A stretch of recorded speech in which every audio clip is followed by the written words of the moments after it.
ማጫወት ብቻ ያደረጋችሁት ብለው ያነሳሉ። ያ ጨዋታ ትምህርት እንደሆነ ለመቀበል የተቸገሩበት ጊዜው ነበርና የመጀመሪያው ተግዳሮት ከተለመደው አሰራር መውጣትና ወደ አዲሱ ስትራቴጂክ ግቦችን ለማሳካት ወደ አዲሱ አሰራር ለመግባት ተግዳሮት ገጥሞን ነበር። በተለይም በትምህርት ቤቶች ተማሪዎች ህፃናት በተለመደው ህፃናትን የማስተማር ዘዴ ሳይሆን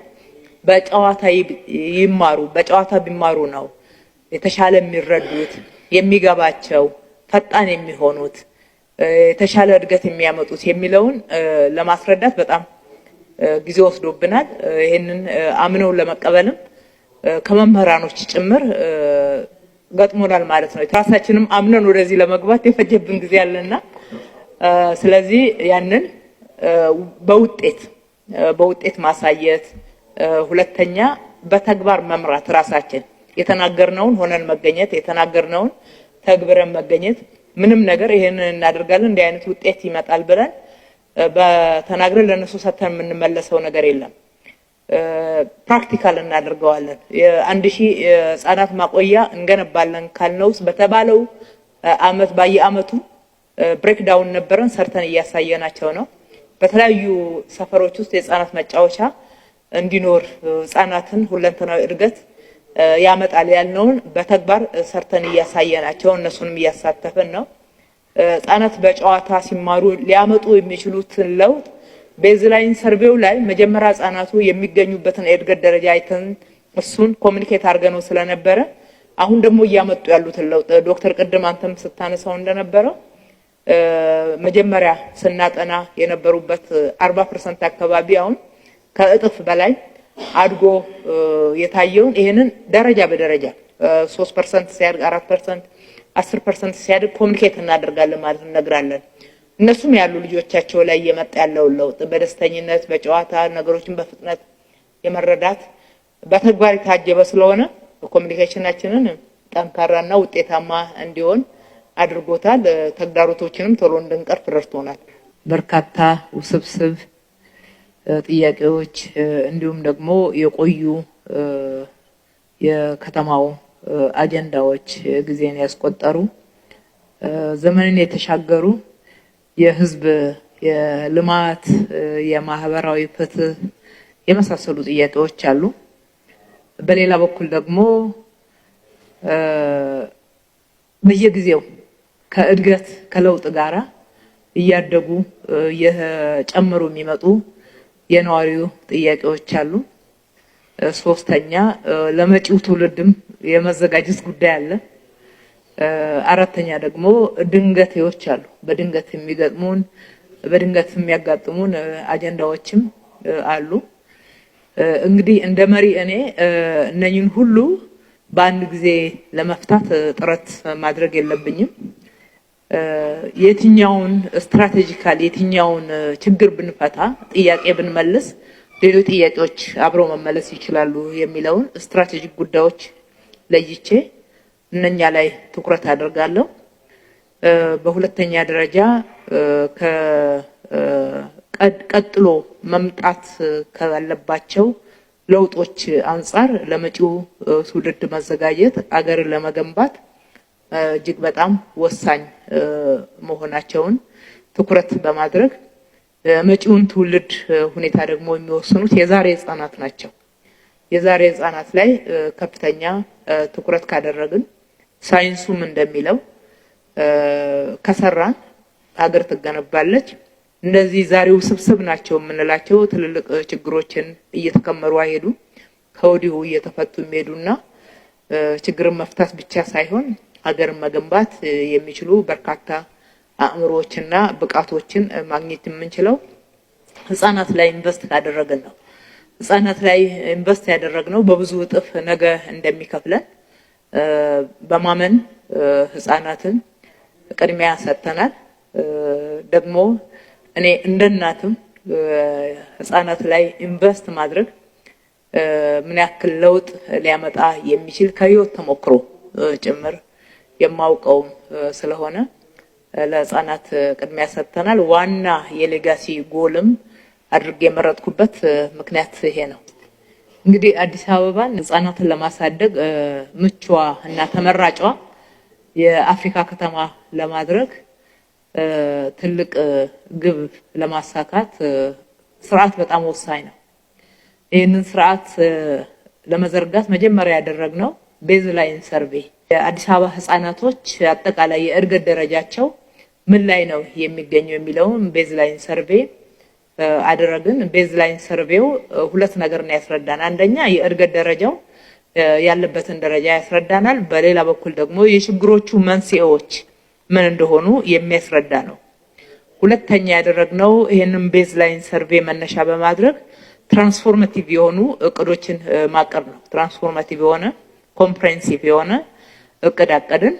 እሱን እንዴት መቼ እንደምናሳካው ደግሞ በዝርዝር ተግባር ደግፈን በፍኖተ ካርታ አዘጋጀ ነው አመላከትን። ለሱ የሚያስፈልግ ደግሞ ስትራቴጂክ የሆኑ ሊደርሺፕ እና ጽህፈት ቤቶች እንዲኖሩ የማድረግ ስራ ነው የሰራነው። የዘረጋነው ስርዓት ይሄንን ነው የሚመስለው። የህፃናቱን የእድገት ደረጃና የችግሮቹን መንስኤ አሳይቶናል። እሱም መነሻ አድርገን ሁሉንም ባንዴ መቀየር ስለማንችል የቱ ጋር ማትኮር እንዳለብን ከየቱ መጀመር እንዳለብን ቅደም ተከተል እንድናስይዝ አድርጎናል። ቤዝላይን ሰርቬው ህፃናቶቹ ጋር በቀላሉ መንገድ መድረስ የምንችልባቸው ስትራቴጂዎችን እንድንቀርጽ እሱን ደግሞ ግልጽ በሆነ ፍኖተ ካርታ ማመላከት እንድንችል አድርጎን በዝርዝር የትራንስፎርማቲቭ እቅዳችን ውስጥ አስቀመጥ ነው። እሱን መነሻ አድርገን ለሱ የሚያስፈልጉ ዋና መሰረታዊ የሆኑ ስራዎችን ሰራን። ለምሳሌ እናቶችን የሚያማክሩ ወላጆችን የሚያማክሩ 5000 ያክል የፓረንታል ኮቺንግ የምንላቸው ኦፊሰሮችን ወስነን እንድንቀጥር ያደረገን የእውቀት መጓደል እንዳለ በደንብ ስላሳየን ነው።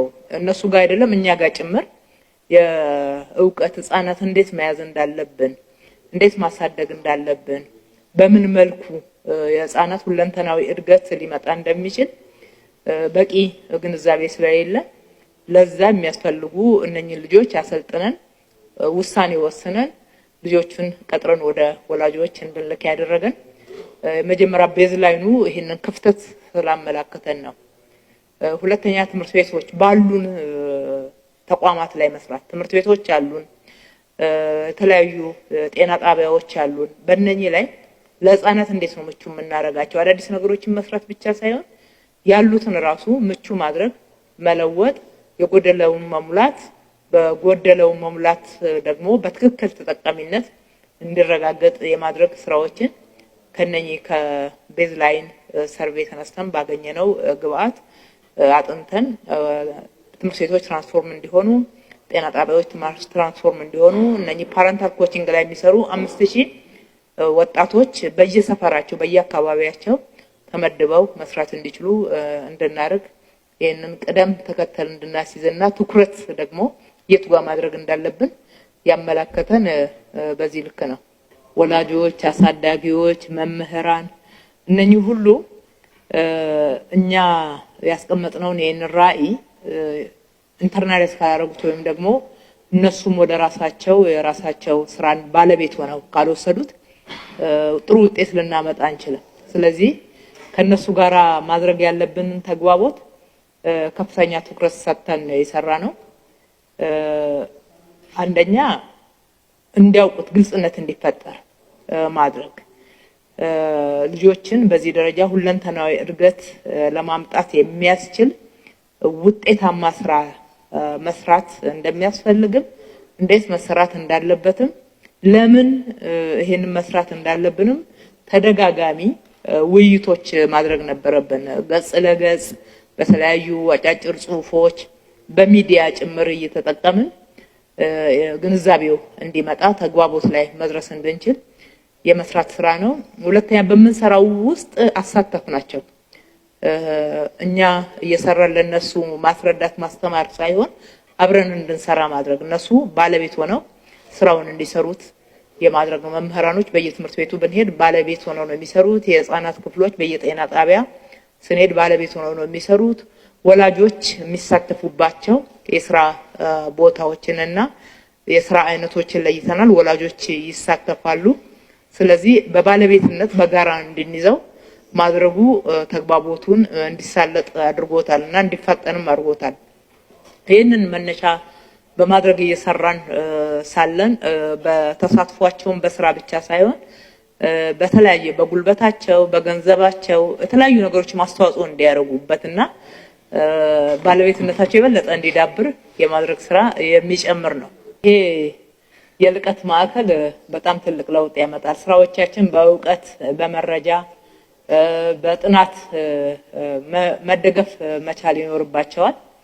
ይህንን ለማድረግ ደግሞ በሌሎቹ ስራዎች ውስጥ እያካተትን እንደው በተጨናነቀ ፕሮግራም ውስጥ የሚሰራ ሳይሆን ትኩረት ይፈልጋል። ራሱን የቻለ ትኩረት ራሱን የቻለ ጽህፈት ቤት እንዲኖረው ተደርጎ ማዕከሉ ተቋቁሟል። ማዕከሉ ለኢትዮጵያ ብቻ አይደለም። መጀመሪያ እንደ ኢትዮጵያ ጀመርን።